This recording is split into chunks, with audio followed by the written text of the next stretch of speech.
Hi hello family, ಎಲ್ಲರಿಗೂ ಅಮ್ಮಾಸ್ ಕೈರುಚಿ ಚಾನಲ್ಗೆ ಸ್ವಾಗತ.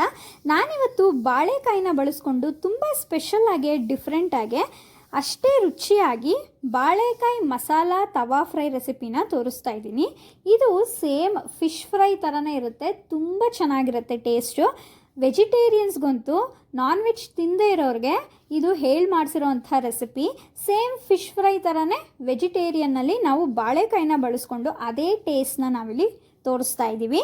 ಇದು ಅನ್ನ ಸಾಂಬಾರ್ ಜೊತೆಗೆ ಅಥವಾ ಮೊಸರನ್ನ ಜೊತೆಗೆ ತುಂಬ ಒಳ್ಳೆ ಕಾಂಬಿನೇಷನ್ ಅಂತ ಹೇಳ್ತೀನಿ.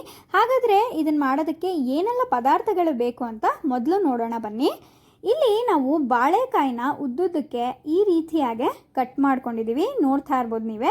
ಸೊ ಈ ಶೇಪ್ಗೆ ಕಟ್ ಮಾಡಿದ ತಕ್ಷಣ ನೀವು ನೀರಲ್ಲಿ ನೆನೆಸಿಡಬೇಕು, ಇಲ್ಲಾಂದರೆ ಬಾಳೆಕಾಯಿ ಕಪ್ಪಗಾಗೋಗ್ಬಿಡುತ್ತೆ. ಸೊ ಆದ್ದರಿಂದ ಕಟ್ ಮಾಡಿಕೊಂಡು ನೀರಲ್ಲಿ ನೆನೆಸಿಟ್ಕೊಂಡಿದ್ದೀವಿ ಬಾಳೆಕಾಯಿನ.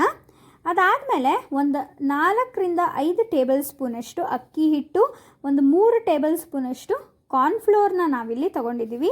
ಹಾಗೆ 1.5 ಟೇಬಲ್ ಸ್ಪೂನಷ್ಟು ಶುಂಠಿ ಬೆಳ್ಳುಳ್ಳಿ ಪೇಸ್ಟು. ಇಲ್ಲಿ ಎಲ್ಲ ಮಸಾಲ ಪದಾರ್ಥಗಳನ್ನ ತೊಗೊಂಡಿದ್ದೀವಿ. 1 ಟೇಬಲ್ ಸ್ಪೂನಷ್ಟು ಧನಿಯಾ ಪುಡಿ, 1 ಟೇಬಲ್ ಸ್ಪೂನಷ್ಟು ಖಾರದ ಪುಡಿ, ಖಾರಕ್ಕೆ ಅನುಗುಣವಾಗಿ ನೀವು ಹಾಕ್ಕೊಳ್ಳಿ.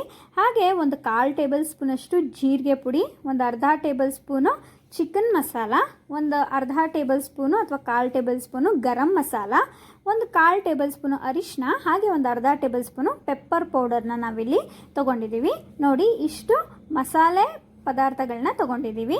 ಹಾಗೆ ಒಂದು ಸ್ವಲ್ಪ ಕರಿಬೇವನ್ನು ನಾವು ತೊಗೊಂಡಿದ್ದೀವಿ, ರುಚಿಗೆ ತಕ್ಕಷ್ಟು ಉಪ್ಪು, ಮತ್ತು ಇಲ್ಲಿ ಎಣ್ಣೆನ ತೊಗೊಂಡಿದ್ದೀವಿ. ಎಣ್ಣೆ ಡೀಪ್ ಫ್ರೈ ಮಾಡೋದಕ್ಕೆ ನಾವು ತೊಗೊತಾ ಇರೋದು.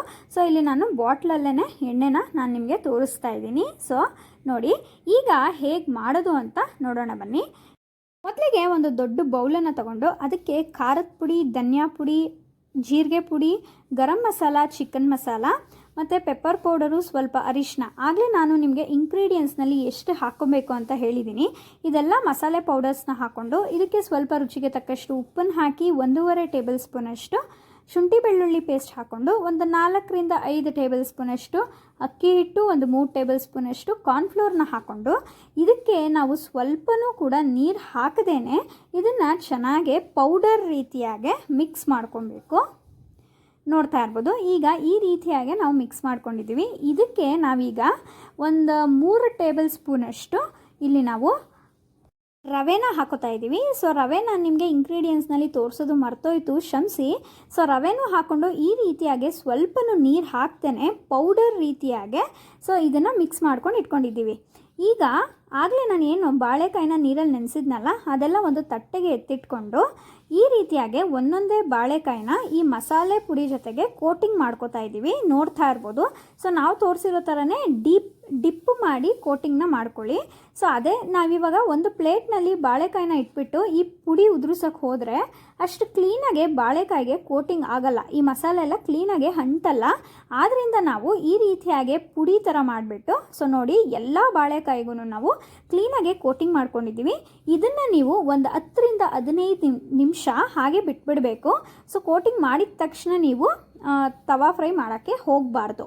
ಸೊ ನೋಡಿ, ಅದೊಂದು 10-15 ನಿಮಿಷ ಬಿಟ್ಟ ಮೇಲೆ ಇಲ್ಲಿ ನಾವು ಒಂದು ಪ್ಯಾನ್ಗೆ ಒಂದು 6-7 ಟೇಬಲ್ ಸ್ಪೂನಷ್ಟು ಎಣ್ಣೆನ ಹಾಕ್ಕೊತಾ ಇದ್ವಿ. ಸೊ ಇಲ್ಲಿ ನೀವು ಬಾಳೆಕಾಯಿನ ನೋಡಿ ಈ ರೀತಿಯಾಗಿ ತವಾ ಫ್ರೈ ಮಾಡ್ಕೊಬೇಕು, ಡೀಪ್ ಫ್ರೈ ಮಾಡೋಕ್ಕೆ ಹೋಗಬಾರ್ದು, ಆಯಿತಾ.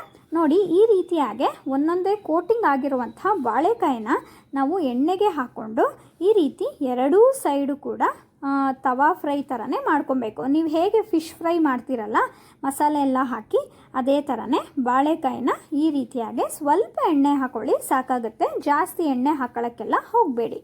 ನೋಡಿ ಈ ರೀತಿಯಾಗಿ ಎರಡೂ ಸೈಡು ನೋಡ್ತಾ ಇರ್ಬೋದು. ನೋಡಿ ಎಷ್ಟು ಚೆನ್ನಾಗಿ ಎರಡೂ ಸೈಡು ಮಸಾಲೆ ಎಲ್ಲ ಕ್ಲೀನಾಗೆ ಅಂಟಿದೆ, ಹಾಗೆ ಬಾಳೆಕಾಯಿ ಕೂಡ ಚೆನ್ನಾಗೇ ಬೆಂದಿದೆ.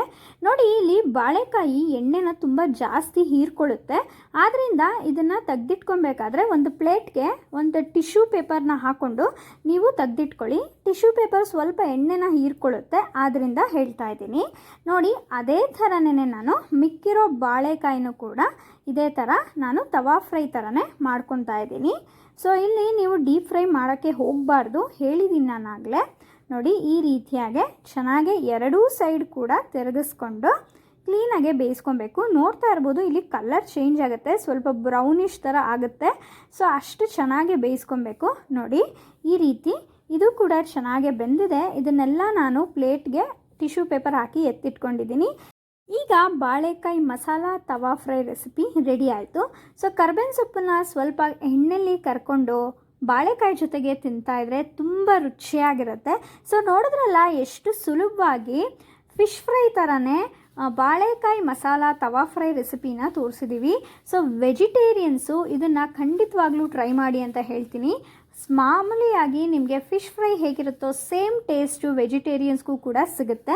ಸೊ ಈ ರೆಸಿಪಿ ನಿಮಗೆಲ್ಲ ಇಷ್ಟ ಆಗಿದೆ ಅಂತ ಭಾವಿಸ್ತೀನಿ. ಹಾಗೆ ಬಾಳೆಕಾಯಿನಲ್ಲಿ ಹೆಚ್ಚಿಗೆ ಫೈಬರ್ ಅಂಶ ಇರೋದ್ರಿಂದ ನಮ್ಮ ಗಟ್ ಹೆಲ್ತ್ಗೂ ಹಾಗೆ ಆರೋಗ್ಯಕ್ಕೆ ತುಂಬ ಒಳ್ಳೆಯದು.